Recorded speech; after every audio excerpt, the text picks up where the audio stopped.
दोस्तों नमस्कार, मैं हूं शीतल तिवारी। दोस्तों ये एक बड़ी खबर लेकर के हम आए हैं। उत्तर प्रदेश के योगी आदित्यनाथ सरकार ने ये फैसला ले लिया है। उन्होंने यह कहा है कि आधार कार्ड जो है अब वह जन्म तिथि का प्रमाण नहीं होगा।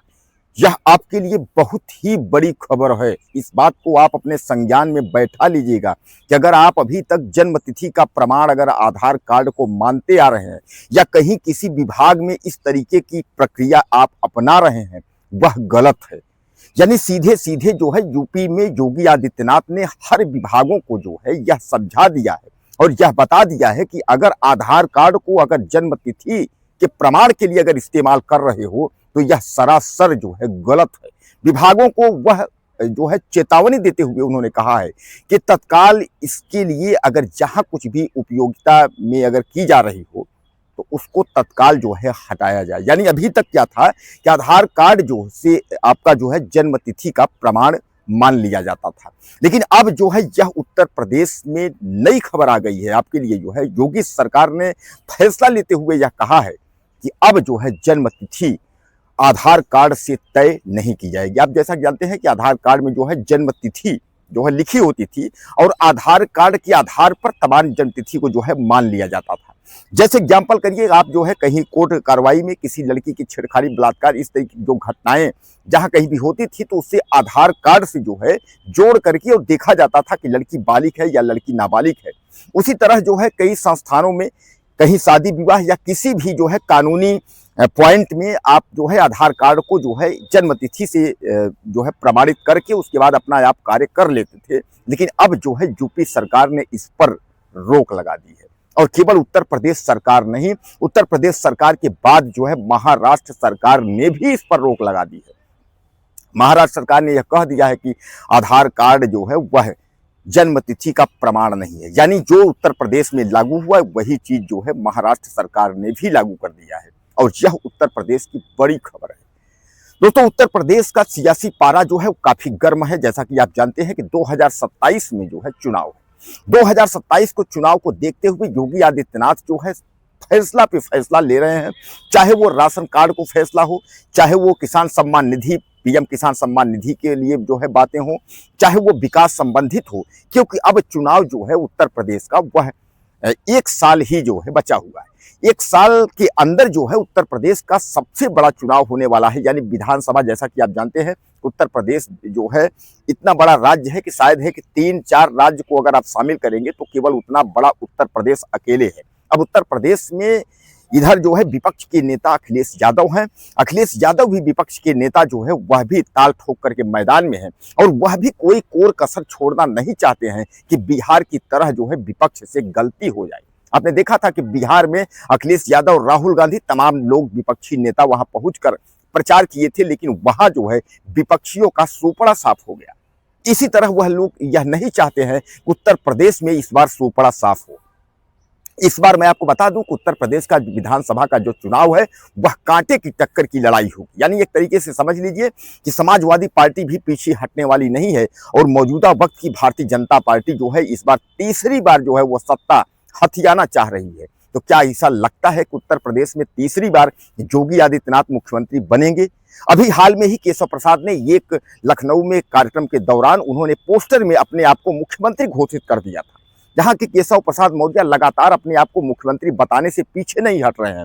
योगी आदित्यनाथ को वह किनारे करने में कोई कोर कसर छोड़ नहीं रहे हैं, लेकिन फिर भी अभी उनकी दाल गलती दिख नहीं रही है। आरएसएस से लेकर के अमित शाह से लेकर के नरेंद्र मोदी से लेकर के जितने भी नेता हैं सब केशव प्रसाद मौर्य के साथ आने की कोशिश की, लेकिन योगी आदित्यनाथ को उत्तर प्रदेश में छेड़ने के लिए किसी की हिम्मत नहीं पड़ी। अब ऐसा लगता है कि 2027 चुनाव के पहले क्या नरेंद्र मोदी या बीजेपी के जो बड़े आरकमान हैं उनको और आरएसएस यह सब मिलकर क्या योगी आदित्यनाथ को हटाने की कोई चाल है? ओबीसी को नया मुख्यमंत्री बनाने की कोई ऐसी चाल है? या केशव प्रसाद मौर्य एक बार फिर प्रदेश अध्यक्ष बनकर 2017 की तरह जो है एक बार फिर छाएंगे और फिर ज्यादा से ज्यादा सीट खींचने की कोशिश करेंगे? बिहार चुनाव में भी आपने देखा था कि बिहार चुनाव में केशव प्रसाद को यह कहा गया कि बिहार चुनाव में उनका अहम रोल है, क्योंकि 2017 में योगी आदित्यनाथ का कहीं कोई उत्तर प्रदेश में नामो निशान नहीं था और पूर्ण बहुमत में जो है केशव प्रसाद के नेतृत्व में, जैसा कि जानते हैं केशव प्रसाद मौर्य प्रदेश अध्यक्ष थे, तो उनके नेतृत्व में जो है पूर्ण बहुमत में बीजेपी की सरकार उत्तर प्रदेश में छा गई थी। अब उसके बाद दोबारा चुनाव हुआ 2022 में, फिर सीएम जो है योगी आदित्यनाथ बने। अब इस बार यह कहा जा रहा है कि क्या ऐसा कुछ बदलाव होगा, उत्तर प्रदेश का क्या रिमूव, मतलब बीजेपी अपना पूरा पैठ बनाना चाहेगी। दोस्तों एक बड़ी बात मैं आपको बता दूं, कोई भी मुख्यमंत्री उत्तर प्रदेश में 5 साल का कार्यकाल तय नहीं कर पाया। बीजेपी के जितने भी मुख्यमंत्री रहे, सबसे सीनियर मुख्यमंत्रियों की अगर हम बात करें तो वह योगी आदित्यनाथ है। बाकी जितने भी मुख्यमंत्री हैं, कोई 2 साल, 1.5 साल, 3 साल, इतने में ही उनकी जो है छुट्टी हो गई। तो क्या इस बार लगता है कि योगी आदित्यनाथ मुख्यमंत्री रहेंगे, या बीजेपी जो है अपना पूरा तानाशाही के साथ जो है वह उत्तर प्रदेश में छा जाएगी? अब मैं इसलिए क्यों कह रहा हूं बीजेपी छा जाएगी, क्योंकि इसको आप समझिएगा, क्योंकि इसलिए कि जितने भी मुख्यमंत्री रहे हैं उनका रिमोट कंट्रोल दिल्ली से था, और दिल्ली के रिमोट कंट्रोल से जो है सरकारें चलती थी। उत्तर प्रदेश का जो मुख्यमंत्री है, और उत्तर प्रदेश एक राज्य है, यही एक इकलौता मुख्यमंत्री योगी आदित्यनाथ हैं जिनको रिमोट कंट्रोल की जरूरत नहीं है। योगी आदित्यनाथ खुद फैसला लेते हैं और उसके बाद खुद सरकार चलाते हैं, किसी की सुनते नहीं है। बस इसीलिए जो है आंखों की किरकिरी जो है नरेंद्र मोदी या आरएसएस या जिसकी भी आप नाम लेंगे उनके बने हुए हैं, और इसी पर जो है जो उनके ही डिप्टी सीएम और तमाम लोग हैं वह जो है योगी आदित्यनाथ को हटाने की कोई कोर कसर नहीं छोड़ रहे हैं। सब लोग सोच रहे हैं कि योगी आदित्यनाथ जो है वह दिल्ली जाएं, गृह मंत्री बने, रक्षा मंत्री बने, कुछ भी बने, लेकिन उत्तर प्रदेश की कुर्सी खाली कर दे। लेकिन दोस्तों सबसे बड़ी खबर यह है कि उत्तर प्रदेश से योगी आदित्यनाथ जो है हटने का नाम नहीं ले रहे हैं। इसीलिए देश जो है अब नरेंद्र मोदी के बाद योगी आदित्यनाथ को प्रधानमंत्री मानने लगा है, क्योंकि पॉपुलैरिटी देख करके और सबको ये लगता है कि अगला देश का प्रधानमंत्री जो है योगी आदित्यनाथ होंगे। लेकिन मैं आपको बता दूं कि इस पर जो है भी काफी अटकलें लगाई जा रही हैं, क्योंकि उनके सामने जो है कई विकल्प हैं। अमित शाह एक तरफ ताल ठोक रहे हैं और दूसरी तरफ जो है नितिन गडकरी ताल ठोक रहे हैं, और शिवराज सिंह चौहान समेत कई सीनियर नेता बने हुए हैं जिनको कि यह कह रहे हैं कि अगर योगी आदित्यनाथ को कहीं किनारे नहीं लगाएंगे, किसी रक्षा मंत्री, वित्त मंत्री ऐसा कोई पद नहीं मिलेगा, तो प्रधानमंत्री की दावेदारी हो जाएगी और उसके बाद जो है अगला प्रधानमंत्री योगी आदित्यनाथ होंगे।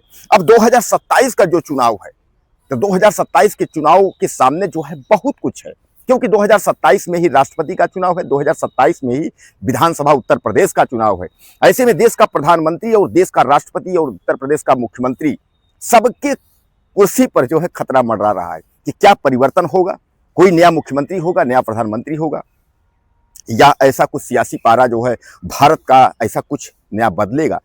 तो दोस्तों कुल मिलाकर के आप समझ लीजिए कि आधार कार्ड को लेकर के एक बार फिर योगी आदित्यनाथ ने उत्तर प्रदेश में जिस तरीके से फैसला दिया है, या एक ऐतिहासिक फैसला है, और सब लोग जो है दांते तले अंगुली दबाए हैं कि प्रधानमंत्री के दावेदार यानी योगी आदित्यनाथ जो मुख्यमंत्री उत्तर प्रदेश हैं, उनका फैसला तो अटूट है, वो कभी भी किसी वक्त कोई भी फैसला ले सकते हैं।